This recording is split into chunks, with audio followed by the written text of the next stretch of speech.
sebagai spin-off atau kelanjutan dari video saya sebelumnya, yaitu yang membahas feodalisme di pendidikan tinggi di Indonesia.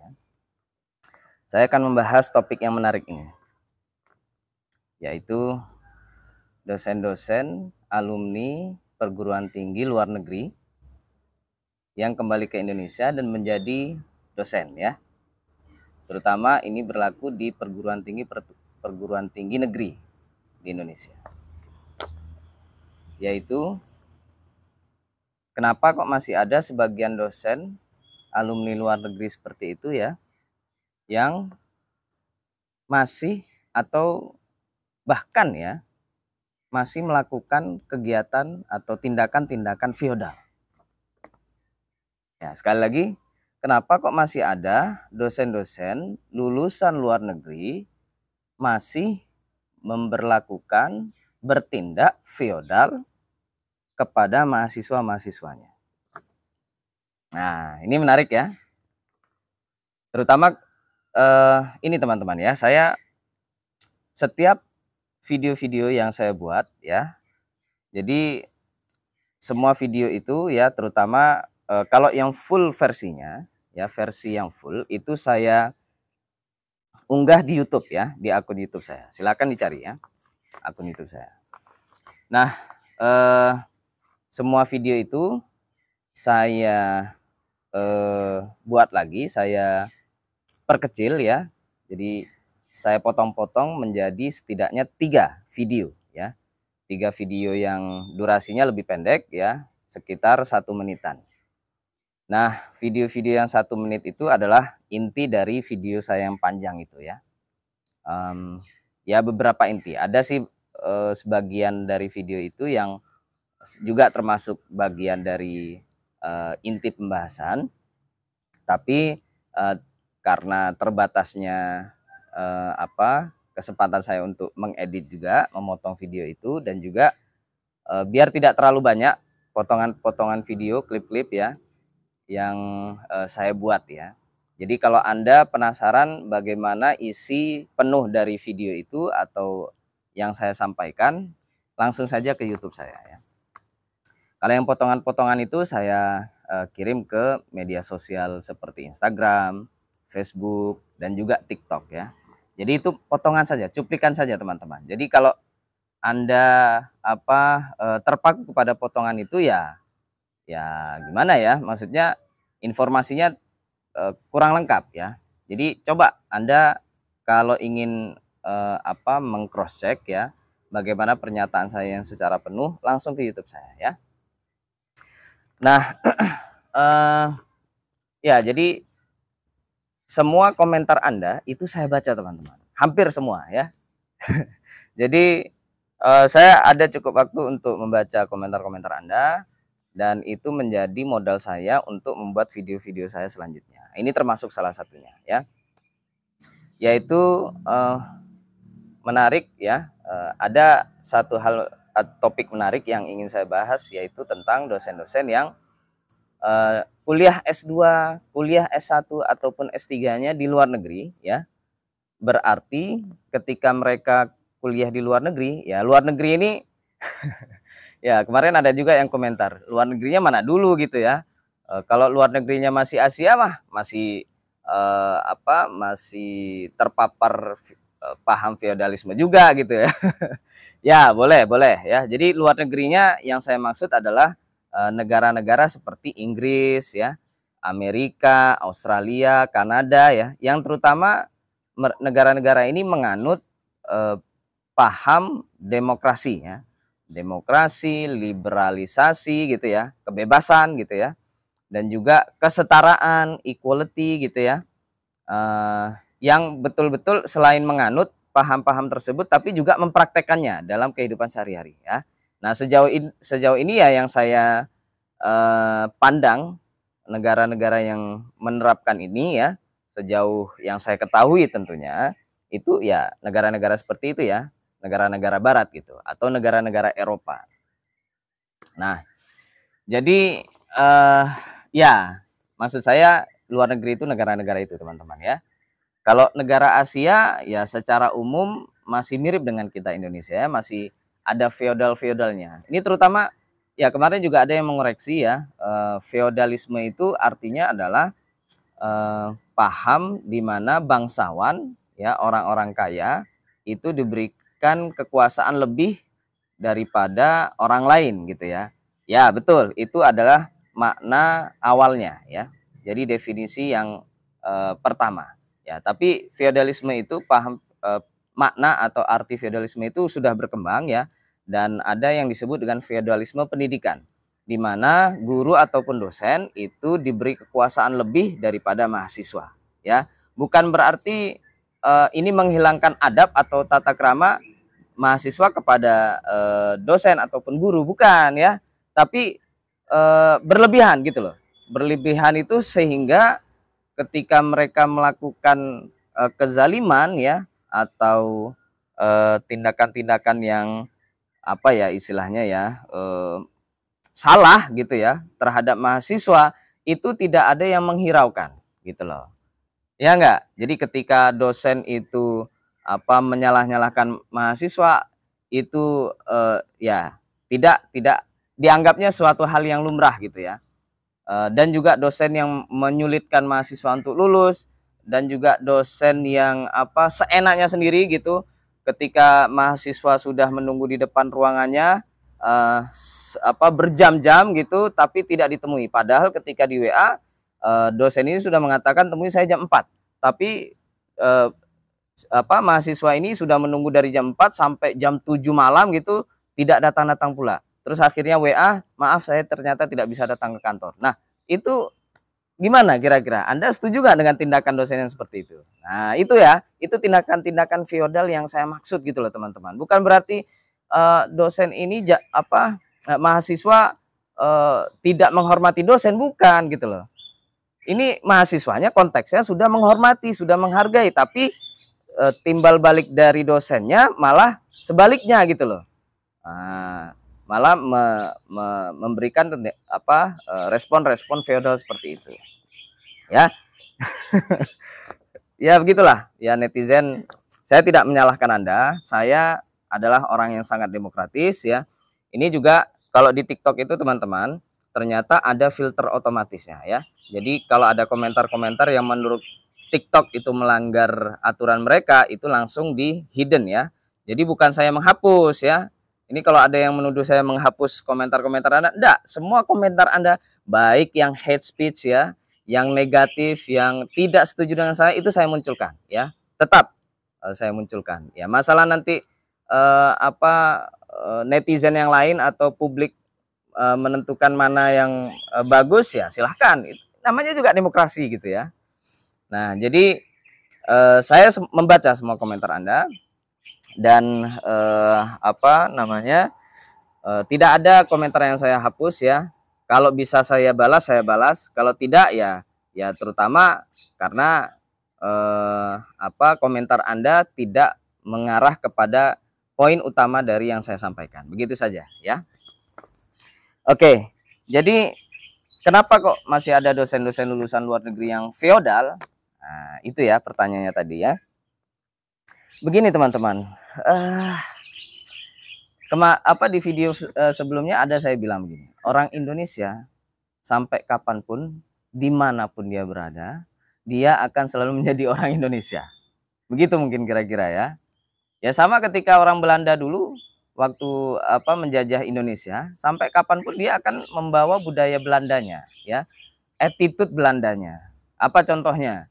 Ya dia tetap orang Belanda atau orang Eropa ini dalam hal makanan gitu ya, makanannya kan roti gitu ya, roti keju gitu, susu gitu ya. Nah ketika dia menjajah Indonesia waktu itu, dia mungkin sudah mencoba makanan-makanan Indonesia seperti nasi, pecel atau apa begitu ya. Ternyata mereka tidak cocok gitu lidahnya, dan akhirnya budaya makan roti dan keju itu dibawa ke sini ya, termasuk susu juga. Nah, akhirnya banyak peternakan sapi ya mereka buat di sini. Nah, itu contoh ya. Hampir bisa dikatakan ya mayoritas orang ya dimanapun dia berada akan selalu membawa budayanya, attitude-nya, ya. Atau kalau mau kalau mau dibilang ya, ya terutama budaya ya, budaya dia sebagai orang mana begitu. Kalau sebagai orang Indonesia, meskipun dia tinggal di Australia, di Inggris, di Amerika, pasti atau bukan pasti ya, kemungkinan besar dia akan tetap makan nasi. Nah, salah satunya begitu. Saya dulu pernah juga ke Amerika begitu ya. Dan di sana rata-rata makanannya roti ya kan, keju, mashed potatoes, terus apa, daging-dagingan. Jarang sekali mereka ini yang makanannya nasi ya. Kalaupun ada itu ya karena sama-sama dari Asia gitu ya, atau Afrika, itu makanannya nasi gitu. Nah, jadi kemungkinan yang pertama adalah dosen-dosen ini ya sifat ataupun budaya feodalisme yang sebelumnya mereka dapatkan ketika di Indonesia itu tidak hilang begitu saja ya, meskipun mereka sudah terpapar oleh nilai-nilai demokrasi ya, ketika kuliah di luar negeri, nilai-nilai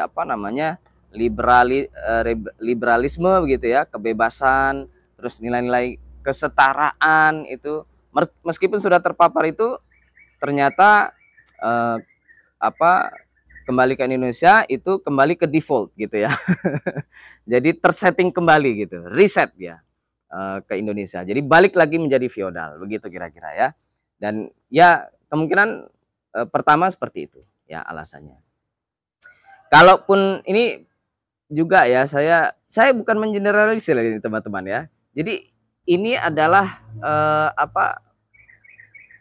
pandangan saya, pendapat saya sejauh yang saya ketahui gitu ya.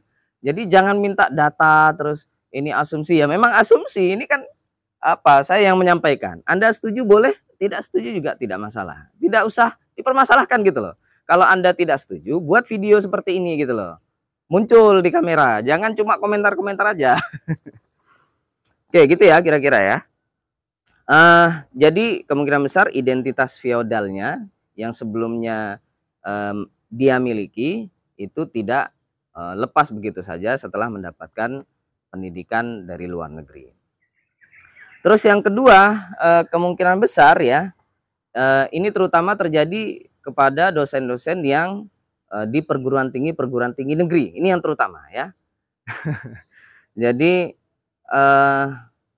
kalau yang swasta saya tidak tahu ya, mungkin tidak terjadi tindakan-tindakan feodal ataupun tidak ada dosen-dosen yang feodal ya. Saya nggak tahu. Silakan ya. Ini yang Anda memiliki pengalaman yang berbeda dengan saya, silahkan gitu di-share gitu. Jangan saya disalahkan. Ini kan berdasarkan pengalaman pribadi gitu loh. Jadi kalau Anda punya pengalaman yang pribadi yang berbeda dengan saya, di-share saja. Atau kalau bisa buat ini ya video yang sama dengan saya ya. Biar ada perbandingan. Nah, jadi dosen-dosen yang ada di perguruan tinggi negeri itu mereka kan otomatis PNS ya, atau pegawai negeri sipil ya. Di mana gajinya sudah aman ya. Ini biasanya ya terjadi juga ya. Saya tidak menyalahkan semua PNS, tapi ini kritik aja gitu loh. Anda tidak setuju tidak apa-apa, jangan saya diserang-serang terus ya. Jadi karena mereka ini PNS, mereka merasa nyaman ya dengan ke-PNS-an mereka ya, mereka mau melakukan apa saja itu gajinya tetap cair ya. Dan masalahnya di PNS itu kan tidak ada hukuman bagi mereka yang melakukan tindakan-tindakan feodal gitu ya. Jadi kalau nggak sampai pidana, biasanya kalaupun tindakan yang menyalahi aturan administrasi begitu, itu hanya diperingatkan saja gitu ya. Habis itu udah mereka melakukan lagi dan lagi diperingatkan. Jadi tidak selesai nih masalah feodal feodalisme di dunia pendidikan ini ya, dan juga di dunia PNS gitu. Ya jadi begitu ya. Jadi karena mereka sudah merasa zona nyaman, mau melakukan apa saja itu termasuk ya merepresif mahasiswa, mengatur-ngatur, menyalah-nyalakan mahasiswa, itu tidak ada teguran. Biasa malah lebih banyak tidak ada tegurannya daripada diberi teguran ya. Jadi pimpinan-pimpinan kampus itu jarang sekali menegur dosen-dosen yang feodal itu. Nah, sehingga ketika kejadian feodalistik itu terjadi, ya itu tetap akan terjadi terus dan menerus gitu. Oke, jadi itu ya alasan kedua, karena sudah merasa aman dan nyaman ya, gajinya akan tetap cair gitu. Nah, ini yang saya juga mengkritik ya, kalau PNS itu kalau bisa ditambah lah, kalau ada pelanggaran feodal gitu ya, itu juga jangan hanya ditegur, kalau bisa dipotong gaji atau bagaimana begitu. Jangan dibiarkan begitu saja gitu loh. Ini masalahnya PNS itu kan tugasnya melayani masyarakat gitu loh. Ya kan, public service. Lah kalau tidak becus melayani masyarakat ya, dalam konteks ini perguruan tinggi ya mahasiswa, atau di sekolah itu siswa, ya harusnya ya jangan cuma ditegur gitu. Kalau perlu begini, saran saya kalau di dunia PNS itu kalau perlu ada sistem pemecatan. Jangan hanya dibatasi pada pelanggaran pidana saja gitu. Kalau kalau bisa termasuk itu tadi ya, tindakan-tindakan feodal yang tidak melayani masyarakat ya, ataupun publik secara baik ya. Bolehlah teguran 1, teguran 2, sampai ketiga kalau masih feodal seperti itu pecat saja gitu. Kalau bisa. Ya, terus selanjutnya ya, kemungkinannya adalah ya, saya kalau membayangkan seperti mereka ini ya, ketika kuliah di luar negeri, wah bisa manggil dosen itu dengan namanya gitu ya. Kalau namanya Didi gitu, tinggal panggil Didi. Kalau namanya Rizal, tinggal manggil Rizal gitu ya.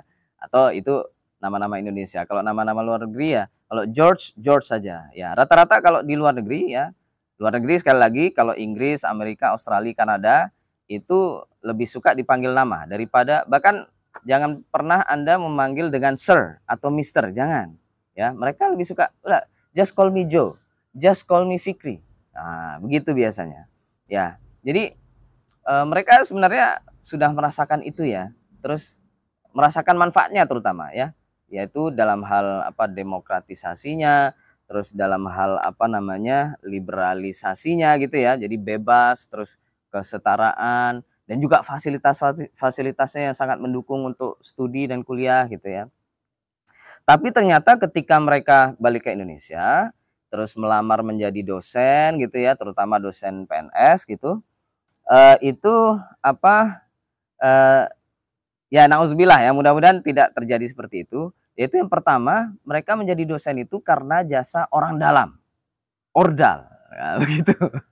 Nah, karena mereka bisa menjadi dosen PNS ini berkat jasa dari orang dalam ini. Ketika mereka sudah menjadi dosen di dalamnya, maka ada istilahnya balas budi gitu ya, tindakan balas budi. Bentuknya seperti apa? Bentuknya ya, contoh kalau si orang dalam ini atau dosen senior ini melakukan kesalahan apa saja, ya mereka tutup mata dan akan selalu mendukung dosen ini. Nah, itu yang terjadi biasanya. Ya enggak? Ya, kecil-kecilan saja kalau ada tindakan korupsi yang dilakukan oleh orang dalam ini, mereka tutup mata gitu kan, diam-diam saja. Dalam hatinya, oh biarin aja lah, aku kan bisa jadi dosen di kampus ini karena jasa dia juga. Begitu mungkin ya. Ini semuanya kemungkinan, ini semuanya asumsi teman-teman. Ya, dan berdasarkan pengamatan yang saya dapatkan gitu ya. Kalau Anda berbeda silakan. Oke, itu yang pertama. Terus yang kedua, bisa jadi ini terjadi ya, kenapa mereka feodal itu karena sistem. Ya, kesalahan sistem. Sistem kita ini kan, kalau terutama yang PNS itu kan ada hierarkinya. Ada hierarki jabatan. Dia ketika masuk menjadi dosen PNS, meskipun alumni luar negeri gitu, tidak bisa banyak berbuat gitu loh, karena dia orang baru, itu pertama. Terus yang kedua, ada lagi strata sosial jabatan. Dia hanya dosen bawahan gitu loh.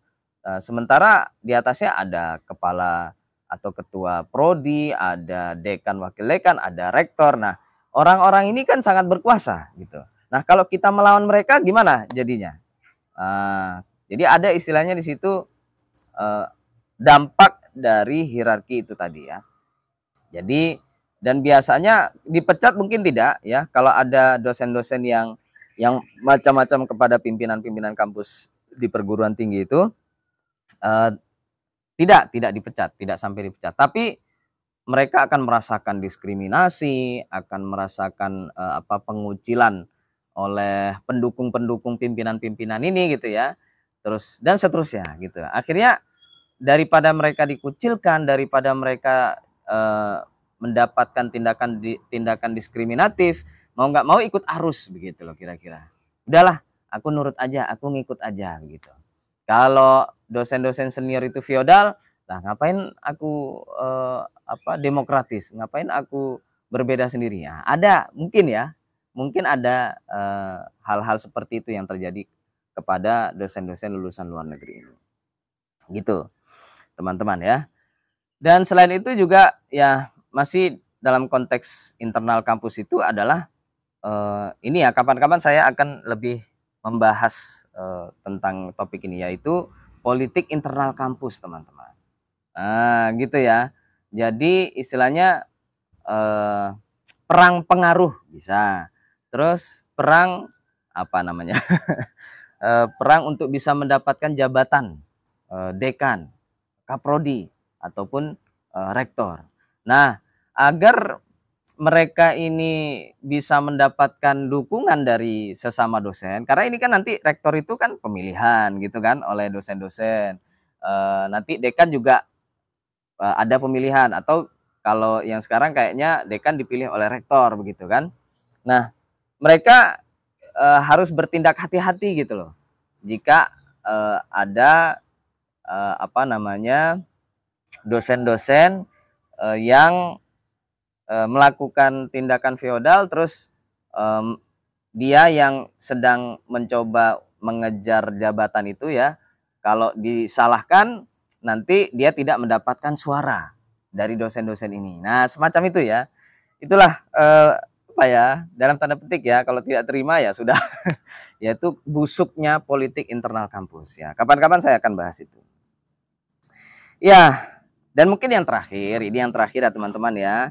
Jadi bukan faktor dari dosennya. Nah, begitu ya.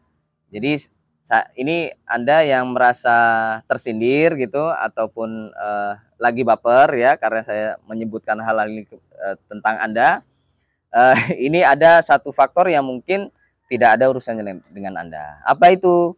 Yaitu memang watak mahasiswanya yang tidak mudah diatur. Mungkin begitu ya. Jadi memang ya begini teman-teman ya. Ketika Anda ingin mengatur orang, itu saja sudah menunjukkan sisi feodal Anda. Gitu sebenarnya teman-teman. Nah, kenapa di luar negeri itu hampir tidak ada tindakan feodal? Karena mereka berbasis ini teman-teman, berbasis liberalisme gitu loh, kebebasan. Kebebasan itu apa? Contoh, dalam hal kuliah saja ya, mereka sangat bebas. Bebas itu gimana? Mahasiswa mau masuk tidak masuk terserah, ya enggak? Karena yang rugi siapa? Yang rugi bukan dosennya, yang rugi mahasiswa, begitu loh. Itu satu. Terus yang kedua, ya kalau nanti dalam konteks stabilitas keadaan kelas ya, mungkin ya. Jadi ada mahasiswa 1-2 orang yang membuat kegaduhan. Dia menyampaikan pendapatnya dengan kekerasan. Nah, itu beda lagi konteksnya ya, bukan feodal lagi. Kalau kita menyuruh mahasiswa ini keluar dari kelas, begitu loh. Tapi kalau dalam konteks yang tadi ya, mahasiswa masuk tidak masuk itu urusan dia. Terus ketika ini contoh ya, kalau di luar negeri itu mahasiswa itu betul-betul diberi kebebasan loh. Apalagi begini, mereka kan kuliah itu dengan uang mereka sendiri. Nah, ketika mereka tidak memenuhi target gitu ya, tuntutan sebagai mahasiswa, berarti kan yang rugi mereka gitu loh. Tidak usah dipermasalahkan mahasiswa itu tidak mau diatur. Tinggal bilang aja, kamu kalau tidak memenuhi syarat-syarat ini, kamu tidak akan mendapat nilai A, semuanya gitu. Udah gitu aja. Dan ketika akhirnya mereka tidak memenuhi itu, terus kita kasih nilai E contohnya begitu, terus mereka protes, ya boleh Anda tunjukkan kekuasaan Anda gitu. Nah, mahasiswa juga gitu, jangan mentang-mentang dosen nggak boleh feodal, terus Anda seenaknya seperti itu gitu loh ya. Jadi ini ya, jadi kemungkinan besar ada juga faktor dari mahasiswanya. Boleh ya. Tapi sebelum itu diberlakukan ya kesalahan pada mahasiswa, coba introspeksi dulu pada diri Anda. Apakah Anda ada melakukan kezaliman atau kesalahan kepada mahasiswa sehingga mahasiswa itu melakukan tindakan-tindakan seperti itu begitu ya. Oke, jadi saya kalau ini ya, saya menunjukkan saya juga dosen ya. Jadi ketika saya mengajar mahasiswa itu di awal pertemuan saya selalu membuat kontrak perkuliahan gitu. Dan itu harus disepakati kalau perlu ya, ini belum saya lakukan, itu semua menandatangani kontrak belajar ataupun kontrak perkuliahan itu. Di antaranya ya, kalau Anda ingin mendapatkan nilai A, Anda harus memenuhi ini gitu ya. Jika Anda tidak bisa memenuhi syarat-syarat ini, Anda bersedia tidak mendapatkan nilai A, semuanya gitu. Nah, cobalah Anda terapkan seperti itu ya. Itu yang disebut demokratis, teman-teman. Jadi kesepakatan bersama, bukan semaunya sendiri begitu ya. Nah, ketika kesepakatan ini dilanggar oleh masing-masing pihak ya, baik dosen ataupun mahasiswa, maka yang salah adalah pihak yang melanggar. Begitu teman-teman ya. Ya, jadi itu kira-kira ya alasan-alasan kenapa dosen-dosen dari perguruan tinggi negeri ya, terutama dosen-dosen alumni luar negeri ketika kembali ke Indonesia masih feodal gitu teman-teman. Nah, ini terakhir dari saya. Mungkin ya, ini terutama untuk teman-teman dosen alumni luar negeri yang bukan yang tidak feodal gitu ya, atau dia melakukan tindakan feodal itu hanya karena kesalahan sistem. Nah, ini mungkin karena Anda sendirian di kampus itu. Ya, tidak ada dukungan, tidak ada kawan yang sevisi dan semisi. Nah, kalau Anda memang seperti itu, ya Anda sebenarnya dalam hati kecil Anda tidak ingin feodal. Dan Anda tidak ingin ikut-ikutan seperti dosen-dosen senior ya, atau kawan-kawan kolega-kolega lain yang juga feodal gitu. Dan sebenarnya Anda ingin melakukan perubahan, tapi nggak tahu caranya gimana. Nah, gitu kira-kira ya. Nah, ini saya punya satu kampanye ya, campaign. Dan silakan kalau Anda tertarik ya, yuk sama-sama. Saya akan membuat sebuah komunitas perubahan untuk pendidikan Indonesia. Nah, ini ya, terutama pendidikan tinggi Indonesia. Kalau Anda tertarik bergabung di komunitas perubahan saya ini, ya silakan hubungi saya. Kalau Anda menonton ini di TikTok, silakan komentar saja ya. Nanti saya fallback, terus saya kirim chat kepada Anda. Kalau Anda follow saya atau subscribe menonton video ini di YouTube saya, komentar juga, nanti saya subscribe balik YouTube Anda, terus saya kirim chat ya atau pesan. Kalau di Instagram tinggal DM saya saja ya. Nanti akan saya kontak dan saya kirim link grup WhatsApp ini ya, Komunitas Perubahan untuk Pendidikan Indonesia ya. Nah, nanti di komunitas ini kita pertama ya, yang paling penting ya, support ya. Saling support satu sama lain, mendukung satu sama lain. Jangan menjatuhkan. Ini kesalahan kita orang-orang Indonesia ini, kalau ada yang tampil beda sedikit dibilang sensasi gitu kan. Ya itulah kira-kira ya. Padahal tujuannya baik ya, perubahan kepada yang lebih baik gitu loh. Ya teman-teman ya. Jadi kalau Anda yang punya visi dan misi yang sama dengan saya, yuk bergabung dengan saya, dengan komunitas saya, Komunitas Perubahan untuk Pendidikan Indonesia yang lebih baik ya. Nanti di situ kita rumuskan ya bersama-sama bagaimana strategi-strategi kita untuk bisa melakukan perubahan itu. Ya setidaknya kalau menurut saya ya, pertama sekali perubahan itu dimulai dari diri sendiri. Begitu kira-kira ya. Anda sebagai dosen yang tidak feodal, yang demokratis, jangan sampai Anda feodal yang melakukan tindakan feodal itu kepada mahasiswa ya, itu dilakukan dulu. Kalau ada kolega-kolega Anda yang melakukan itu jangan ditiru. Tidak usah sementara ya, sementara biar Anda tidak berabe nanti ya, digunjingkan, dikucilkan oleh dosen-dosen yang feodal ini karena mereka lebih senior ya. Udah, diam saja dulu, bergabung dengan komunitas ini. Yuk kita saling sharing, saling curhat, terus kita tentukan strategi kita untuk melakukan perubahan seperti apa. Nah, gitu. Ini saya mengadopsi konsepnya Pak Soekarno ya, Bung Karno. Beri saya 10 pemuda. Nah, kalau saya enggak ya. Jadi yuk kita berkumpul, kita sama-sama melakukan perubahan. Itu kira-kira teman-teman. Apapun pendapat Anda, silakan komentar di bawah ini dan sampai jumpa di video-video selanjutnya.